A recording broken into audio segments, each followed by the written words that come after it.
যে ব্যক্তি ইহতিমাম ও গুরুত্ব সহকারে 5 ওয়াক্ত নামাজ আদায় করবে তো আল্লাহ তাআলা তাকে 5টি পুরস্কার দিবেন। কয়টি পুরস্কার? সবাই বলি কয়টি পুরস্কার? 5টি পুরস্কার। মুখস্থ রাখবেন, কাজে লাগবে। 1 নাম্বার, আল্লাহ নবী মুহাম্মদ রাসূলুল্লাহ সাল্লাল্লাহু আলাইহি ওয়াসাল্লাম বলেন, যে ব্যক্তি নিয়মিত নামাজ আদায় করবে আল্লাহ তাআলা তার দুনিয়ার মধ্যে রিজিকের যত অভাব অনটন আছে, যত প্রকার প্রয়োজন আছে, চাহিদা আছে, যে ব্যক্তি নামাজ ঠিকমতো আদায় করবে আল্লাহ তাআলা তার রিজিকের চাহিদা মিটিয়ে দিবেন। সুবহানাল্লাহ। আপনার কত প্রকার চাহিদা আছে, আপনার চাহিদার কমতি আছে, কিন্তু আল্লাহ তাআলার খাজানার মধ্যে যাত্রা পরিমাণ কমতি নাই। আপনি চাইতে চাইতে ক্লান্ত হয়ে যাবেন, কিন্তু রব্বে কারীম আপনাকে দিতে দিতে তার খাজানা থেকে যাত্রা পরিমাণও কমবে না।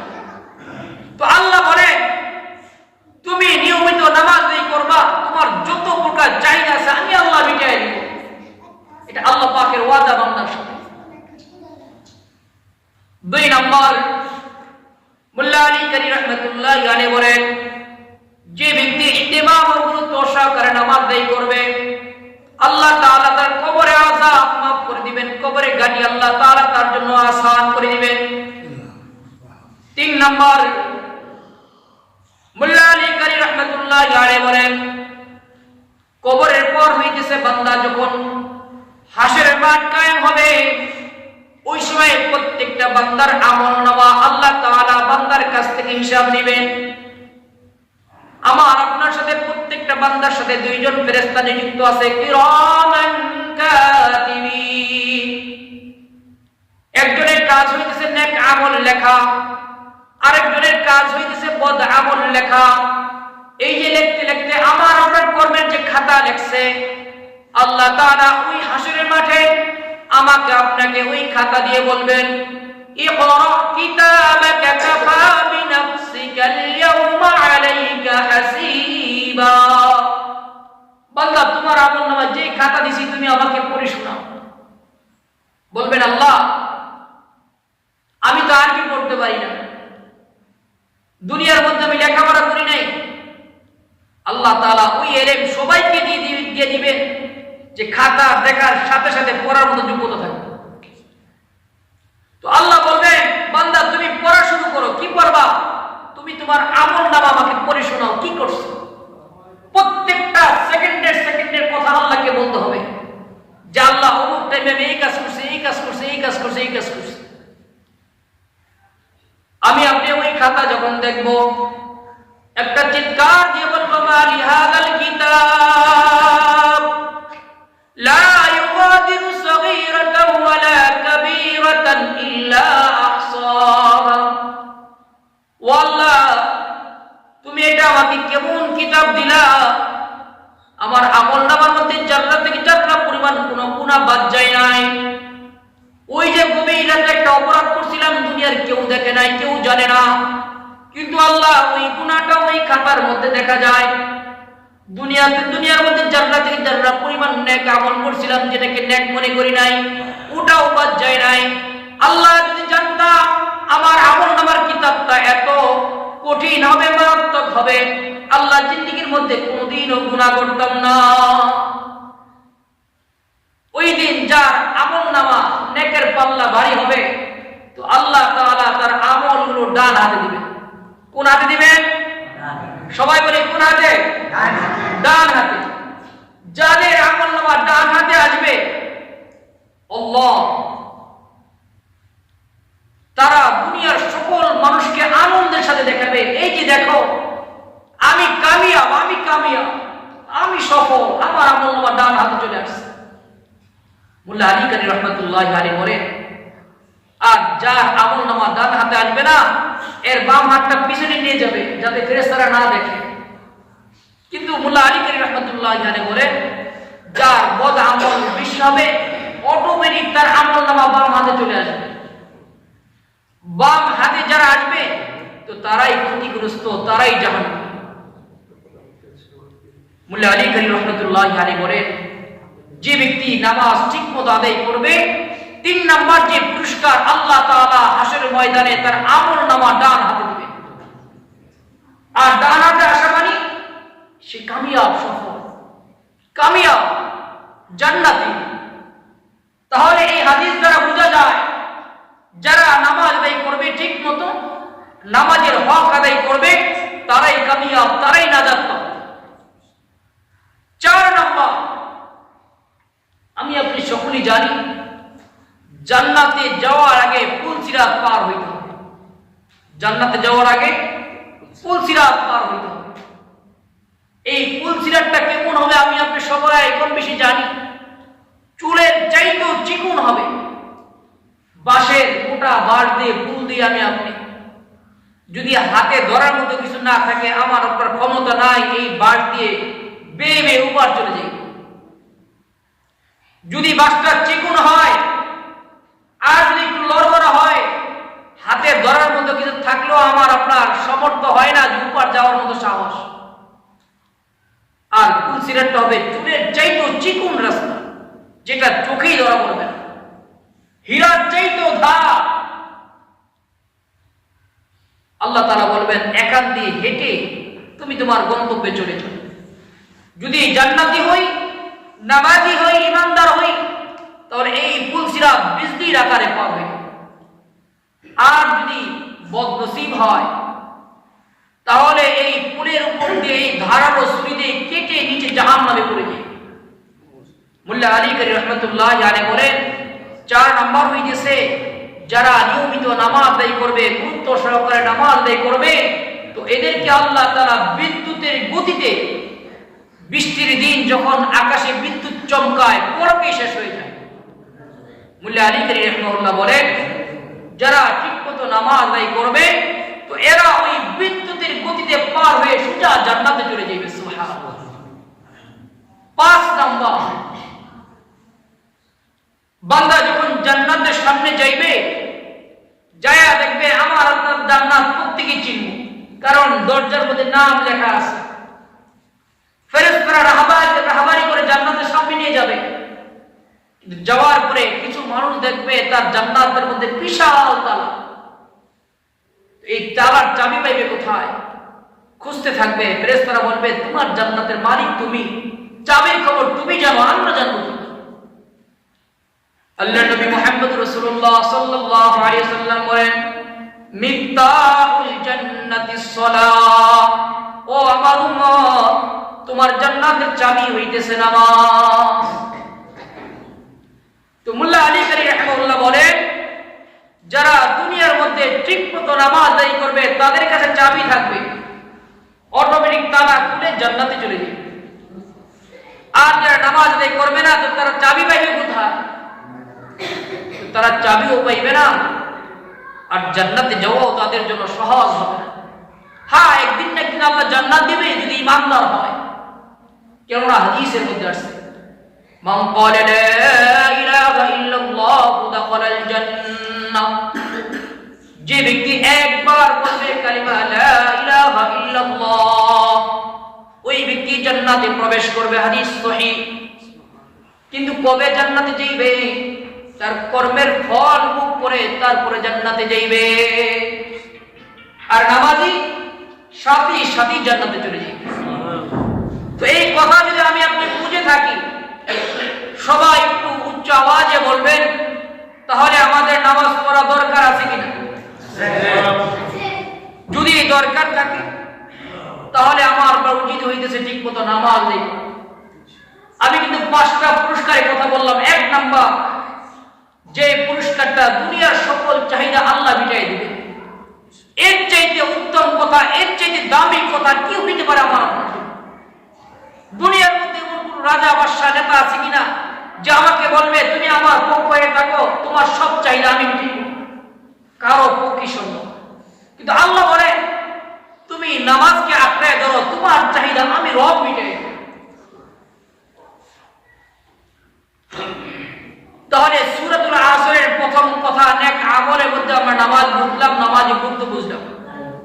2 নাম্বার, অল্প সময়ের ভিতরে আরেকটি কথা বলব, সেই বিষয়টি হইতেছে নেক সন্তান। নেক সন্তান আমি আপনি বানাইব কিভাবে, বা নেক সন্তান হইলে আমার আপনার লাভ আছে, এই কথাটা একটু আমরা প্রত্যেকে অন্তর থেকে শুনবো, দেখবেন আমাদের কাজে লাগবে। বিশেষ করে যারা মহিলা আছে এদের এই কথাগুলো আরো গুরুত্ব দিয়ে শোনা দরকার। কেননা আমি আপনি পিতা, আমার আপনার বাড়িতে বেশি থাকা হয় না, দুনিয়ার চাহিদার জন্য, কাজের জন্য, কর্মের জন্য বাহিরে বেশি থাকতে হয়। সন্তান লালন পালন বেশিরভাগ করে মায়েরা। মারা যদি একটু গুরুত্ব দেয় এবং কথাগুলো যদি মানে, তাহলে আশা করা যায় তাদের সন্তানগুলো নেককার বানাইতে সহজ হবে। প্রথম জানি নেককার সন্তান প্রয়োজন কেন। কারণ সন্তান হইতেছে আল্লাহ পাকের দামি একটি নিয়ামত। সন্তান হইতেছে আল্লাহ পাকের দামি একটি নিয়ামত। আমার আপনার যাদের সন্তান আছে এরা একটা বাস্তব কথা, এরা যে আল্লাহ পাকের দামি একটি নিয়ামত এটা কিন্তু মনে হয় না, মনে হয় না। যদি মনেই হইতো এই যে ছেলে একটু দুষ্টামি করে, মেয়ে একটু দুষ্টামি করে, তো বলে ফেলাই যে তুই মরতে পারস না, বলি কিনা বলেন? আমরা কিন্তু রেগে বলে ফেলি, কারণ নিয়ামত বুঝতে পারি না। আচ্ছা বলেন তো বুকে হাত দিয়ে, যদি আমার আপনার দোয়া সাথে সাথে আল্লাহ কবুল করত আর সন্তান যদি সাথে সাথে মারা যেত, আমি আপনি ঠিক থাকতে পারতাম কিনা? ইমাম গাজ্জালী রাহিমাহুল্লাহ বলে, আমি আপনি দোয়া করি, আল্লাহর কাছে চাই, কিন্তু কোনটা আমার জন্য কল্যাণ হবে এটা রব ভালো জানে। এই জন্যই আল্লাহ তাআলা যেটা কল্যাণ সেটাই কবুল করে, যেটা কল্যাণ না সেটা কবুল করে না। তো যেই কথা বলতেছিলাম, যাদের সন্তান আছে এরা কিন্তু আমরা বুঝি না যে সন্তানটা কেমন দামি নিয়ামত। কিন্তু যার সন্তান নাই, হেরেমের ভিতরে দীর্ঘ সবাই ছিলাম, বহু মানুষ দেখছি কাবা করে গিলাপ ধরে কাঁদে, আল্লাহ তোমার কাছে কিছু চাই না, তুমি একটা সন্তান আমাকে দাও। আমি একটি কারগুজারি শুনছিলাম, যারা বাইতুল্লাহ গেছেন তারা চিনেন যে মক্কার আগে জেদ্দা থেকে মক্কা যাওয়ার পথে প্রথম যে গেট, বাব আব্দুল আজিজ গেট দিয়ে যে ঢুকি, এই গেটটা যেই রুট দিয়ে গেছে এটা ইব্রাহিম খলিল রুট বলে। এই মক্কার এরিয়ার আগেই হইতেছে জায়গার নাম মিসফালা, এখানে একটা মসজিদ আছে, মসজিদ আব্দুল সত্তার। এই মসজিদের যে ইমাম আছে উনি বাঙালি, চট্টগ্রাম বাড়ি। উনি একদিন আমাকে বলতেছে, আজহার ভাই, আমাদের চট্টগ্রামের একজন ব্যক্তি অনেক বড় ব্যবসায়ী, তো বিশাল তার বিজনেস, এমন কোন মাস নাই কয়েক কোটি ইনকাম না হয়, তাহলে বুঝে নেন কি পরিমাণ বড় বিজনেস। কিন্তু কোনো সন্তান নাই, যাও একটা পালক আনছে তাও কথা শুনে না, অবাধ্য হয়ে গেছে। তো উনি যখন উমরা করতে আসছে, যেহেতু ওনার পরিচিত লোক, তো ওনাকে নিয়ে তাওয়াফ করতেছে, ওনাকে নিয়ে হজের যে কাজগুলো আছে এটা শেষ করতেছে, উমরার কাজ শেষ করতেছে। উনি বলতেছে, আমি নিজের চোখে দেখছি, যখন কাবার গিলাফটা ধরতে পারছে তো সাথে সাথে চিৎকার করে হাওয়া করে কাঁদতেছে আর বলতেছে, আল্লাহ তুমি তো আমাকে কোনো সন্তান দাও নাই, আল্লাহ তুমি আমার একটা সন্তান দাও, প্রয়োজন একটা প্রতিবন্ধী সন্তান দাও, যেন আমি বলতে পারি যে আমার একটা সন্তান আছে। দোস্ত হাবাব, এটাই সত্য। যারা মক্কায় যায় এদের জিজ্ঞেস করবেন, যারা মদিনায় যায় জিজ্ঞেস করবেন, কত আল্লাহর পাগল্লা কান্দে, আল্লাহ একটা সন্তান দাও, একটা সন্তান। সন্তান দামি একটি নিয়ামত। শুধু সন্তানের জন্য আমরা যে কাঁদি তাও না, কয় নম্বর রোগ আছে। আল্লাহ পাকে জুরিরুল কদর একজন পয়গম্বর ছিলেন ইব্রাহিম আলাইহিস সালাতু ওয়াস সালাম, যার ব্যাপারে বলা হয় খলিলুল্লাহ, আল্লাহর খলিল, আল্লাহর প্রিয় বন্ধু। এই নবীরও সন্তান হইতেছিল না, তো নবীও কাঁদে আল্লাহর কাছে, রব্বি হাবলি মিনাস সালিহিন। নবীও কাঁদে আল্লাহর কাছে, আল্লাহ আমাকে একটা নেক সন্তান দান করে। নবীও কাঁদে আল্লাহর কাছে। আর আমি আপনি না চাইতে আল্লাহ দিয়ে দিচ্ছে, এই জন্য কদর বুঝি না। এটা কিন্তু সত্য, না চাইতে আল্লাহ দিয়ে দিচ্ছে এই জন্য কদর বুঝি না। যদি চাইতে চাইতে চোখের পানি ফালাইতে ফালাইতে শুকাইয়া পাইতাম, তখন এর কদর বুঝতাম যে আল্লাহ আমাকে কি দিয়েছে। দোস্ত হাবাব আশরাফ আলী থানভী রাহমাতুল্লাহি আলাইহি বলে, ও দুনিয়ার মানুষ, তোমাদের সন্তানগুলো আল্লাহ পাকের পক্ষ থেকে তোমাদের কাছে আমানত। যদি এই সন্তানগুলো সঠিকভাবে করতে পারো, আমানত যদি তুমি ঠিকমতো পালন করতে পারো, আমানতের দায়িত্ব যদি পালন করতে পারো, ও বান্দা, তুমি নেক সন্তান দুনিয়াতে রেখে যাইবা। কবরের জিন্দেগীর মধ্যে যদি ধরা খায়া যাও, আল্লাহ তাআলা এই নেক সন্তানের কারণে কবর থেকে, কবরের আযাব থেকে তোমাকে বাঁচিয়ে দিবে। আশরাফ আলী থানভী রাহমাতুল্লাহি আলাইহি বলেন, মিজানের পাল্লা যদি নেকির পাল্লা হালকা হয়ে যায়, গুনার পাল্লা ভারী হয়ে যায়, জাহান্নামের ফয়সালা হয়ে যাবে। তুমি যদি দুনিয়ার মধ্যে নেক সন্তান রেখে যেতে পারো, ওই নেক সন্তানের উসিলায় আল্লাহ তাআলা জাহান্নাম থেকে তোমাকে জান্নাত দিয়ে দিবেন। সুবহানাল্লাহ।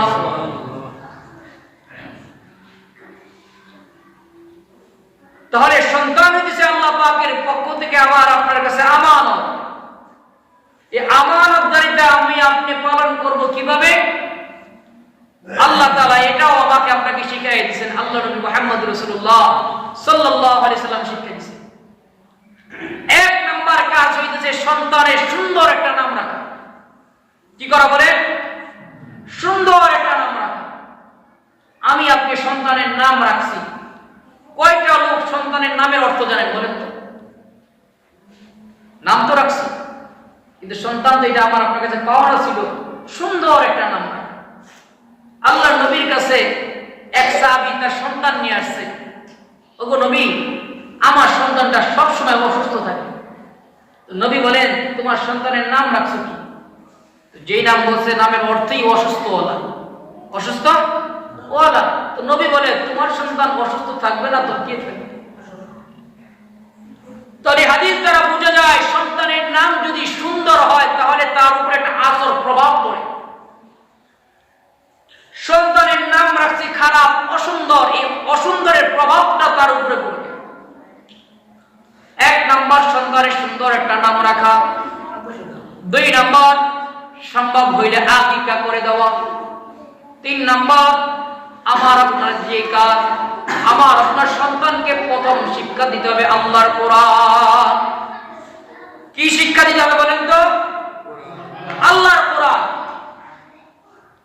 আল্লাহর কোরআন আমার আপনার কয়জন সন্তানকে শিখাইতে পারছে? দুস্থ হাবা, আমি আপনি নামাজ পড়ি, অনেক সময় কিন্তু আমার কাছে অনেক নামাজে আফসোস করেন যে নামাজ পড়ি কিন্তু সূরা কাল তো শুদ্ধ না, কেন? ওই যে ছোটকালে পড়ি। আমি আপনি আফসোস করি, একবার ভাবেন তো আমার সন্তান কি যখন বুঝবে সে কি আফসোস করবে না? আমি আপনি ভাবি আমার মা বাবা শিখায় না এর জন্য আমি পারি না, আমার সন্তান তো বলবে আমার মা বাবা শিখায় না এর জন্যই পারি না। আমার আপনার কাজ হইতেছে সন্তানকে আল্লাহর কোরআন শিক্ষা দেওয়া, এটা আমার আপনার দায়িত্ব করতে। যদি আল্লাহর কোরআন শিখাই কি কি ফায়দা হবে এই কথাগুলো ভালো করে শুনি। আব্দুল কাদের জিলানী রাহমাতুল্লাহি আলাইহি বলেন, যার সন্তান আল্লাহর কোরআন শিখে, ওই বান্দা যখন শিখতে যায় প্রথম আল্লাহর কোরআনের শব্দগুলো পড়ে, আলিফ বা তা সা, আউযু বিল্লাহ বিসমিল্লাহ যখন পড়ে, আব্দুল কাদের জিলানী রাহমাতুল্লাহি আলাইহি বলেন, সন্তান যখন আউযু বিল্লাহ বিসমিল্লাহ পড়ে, আল্লাহ তাআলা সাথে সাথে ফেরেশতাদেরকে ডেকে বলেন, ও আমার ফেরেশতারা, ওই যে দেখো একটা মাসুম বাচ্চা আমার নাম পড়তেছে, আমার নাম পড়তেছে, আমার কোরআন পড়তেছে, আমার কোরআন শিখতেছে। এই মাসুম বাচ্চা তো বুঝে না, কিন্তু তার মা বাবা শিখাইতেছে, তার মা বাবা শিক্ষার ব্যবস্থা করতেছে। তোমরা যাও, এই মাসুম বাচ্চার জিন্দেগীর মধ্যে কোনো গুনাহ নাই, কিন্তু তার মা বাবার আমলনামায় বহু গুনাহ।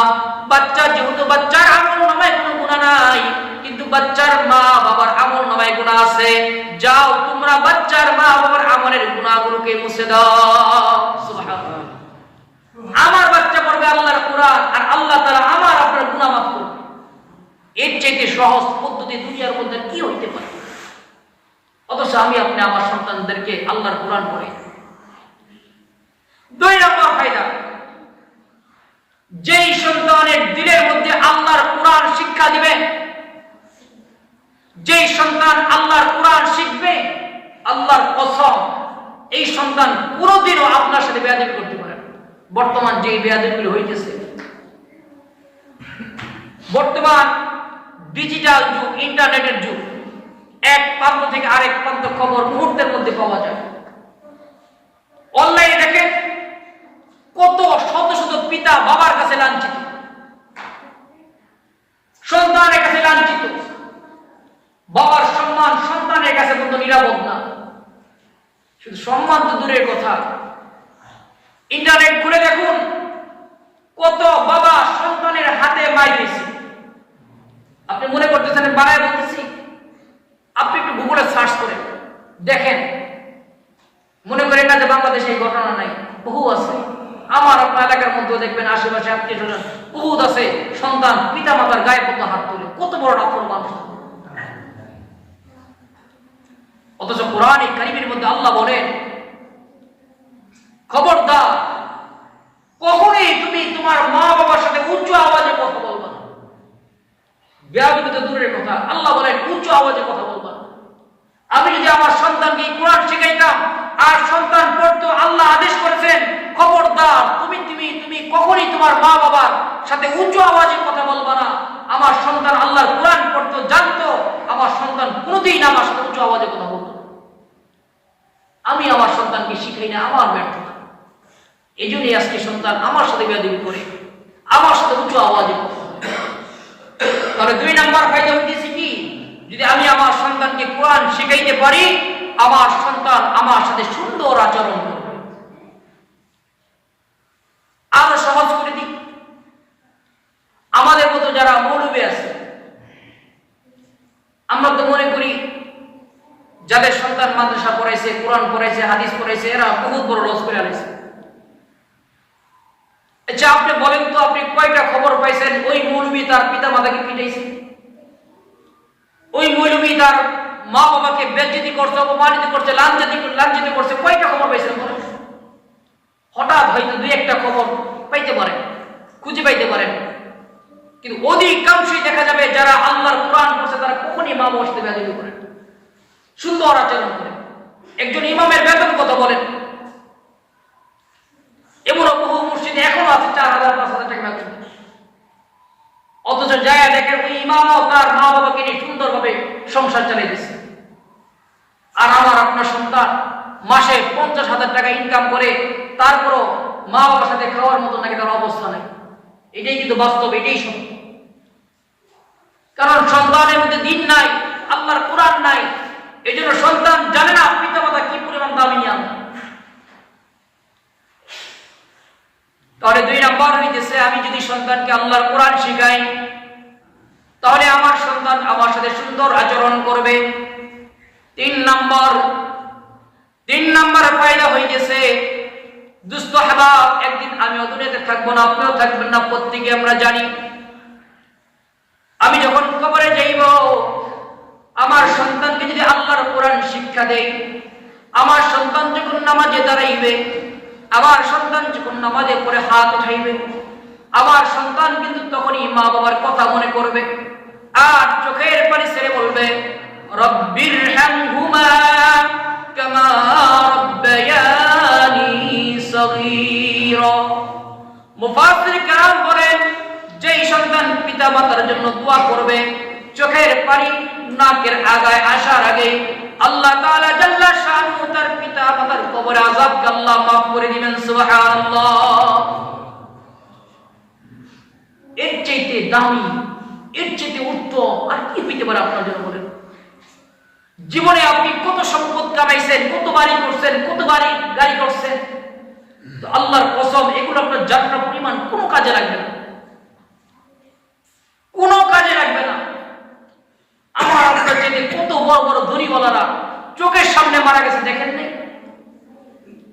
ওই 3টা কাপড়ে সাদা কাপড় পেঁচাইয়া ওই মাটি কিনে দিয়েছে। কোটি কোটি টাকার মালিক সব রেখে গেছে। আর এই সম্পদ কোনো কাজে লাগবে না, মৃত্যুর পরে কাজে লাগবে যদি আমি আপনার সন্তানগুলো ভালো রেখে যাই, তারা যদি একটুখানি দোয়া করে, তাহলে এই দোয়াটা আমি আপনি তখন বুঝতে পারবো কত উপকার আমার আপনার জন্য।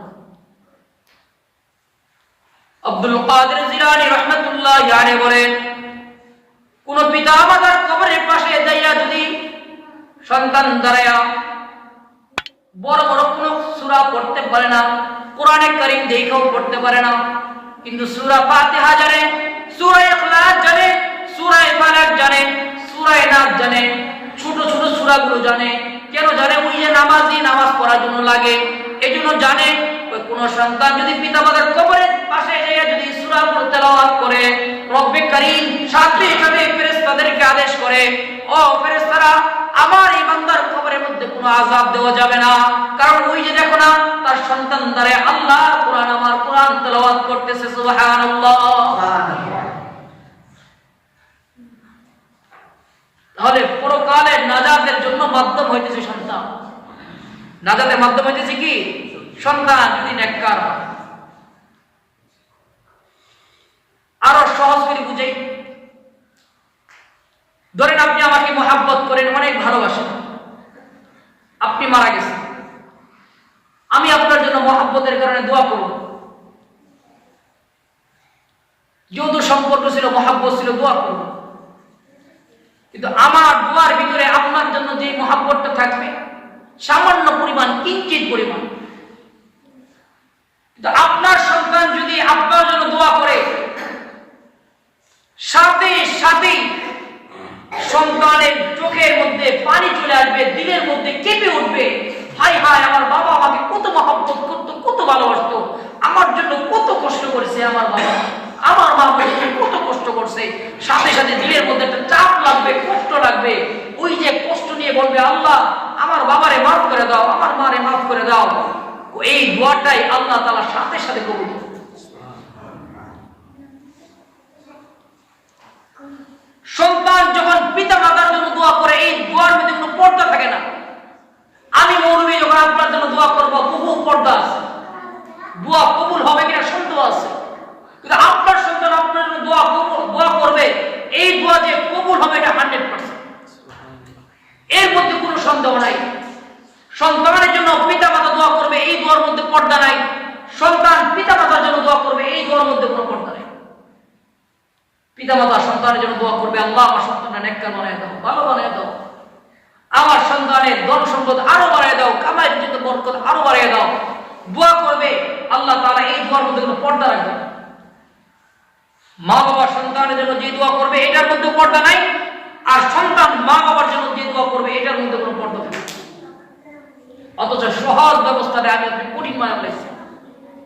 নিজের সন্তানকে কোরআন শিখাই নেই, হুজুর আপনি আমার জন্য দোয়া করেন, ভাই আমি আপনার জন্য সারাদিন দোয়া করব, কিন্তু একটা সার্টিফিকেট দেখান, একটা প্রমাণ দেখান যে আল্লাহ আমার দোয়াটা কবুল করবে। হ্যাঁ, কবুল হইতে পারে, কিন্তু নাও তো হতে পারে। কিন্তু আপনার সন্তান দোয়া করবে, এই দোয়া বিফলে যাবে না, এই দোয়া ফেরত আসবে না। দোস্ত হাবাব, যদি এই কথাগুলো বুঝে থাকি, তাহলে বলেন তো আমাদের সন্তানগুলো নেককার বানানোর দরকার আছে কিনা? কি বলেন, আছে কিনা বলেন? তাহলে আমি আপনি আমাদের সন্তানগুলোকে নেককার বানাইব কিভাবে? যাদের সন্তান ছোট এদেরকে তো আমরা মাইরা মেহনত করে আল্লাহর কোরআন শিখাইতে পারবো, কিন্তু যে সন্তানগুলো বড় হয়ে গেছে, এখন একটা ধমক দিলে উল্টা ধমক দেওয়া যায়।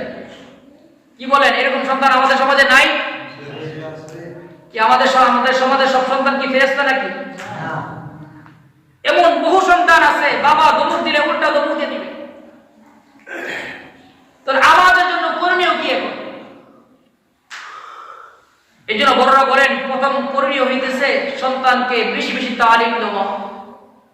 সন্তানের জন্য গভীর রাতে এত না ঘুমাইয়া অল্প সময় শেষ রাতে উঠা ওযু করে, দুনিয়ার কাউকে দেখানোর প্রয়োজন নাই, ওযু করে ঘরের মধ্যে জায়নামাজটা বিছায়া 2 রাকাত 4 রাকাত নামাজ আদায় করে একটু আল্লাহর কাছে কাঁদেন, আল্লাহ আমার সন্তানটা তো নষ্ট হয়ে গেল, আমার সন্তানটা তো খারাপ হয়ে গেল, আমার সন্তানটা তো মদে আসক্ত হয়ে গেছে, আমার সন্তানটা তো গাঁজা খাইতেছে, আল্লাহ তুমি আমার সন্তানটাকে ভালো করে দাও, আমার সন্তানটাকে ভালো করে দাও। একটু কাঁদেন আল্লাহর কাছে, দেখবেন আল্লাহ তাআলা আপনার সন্তানকে আস্তে আস্তে পরিবর্তন করে, আস্তে আস্তে ভালো করে দিবেন।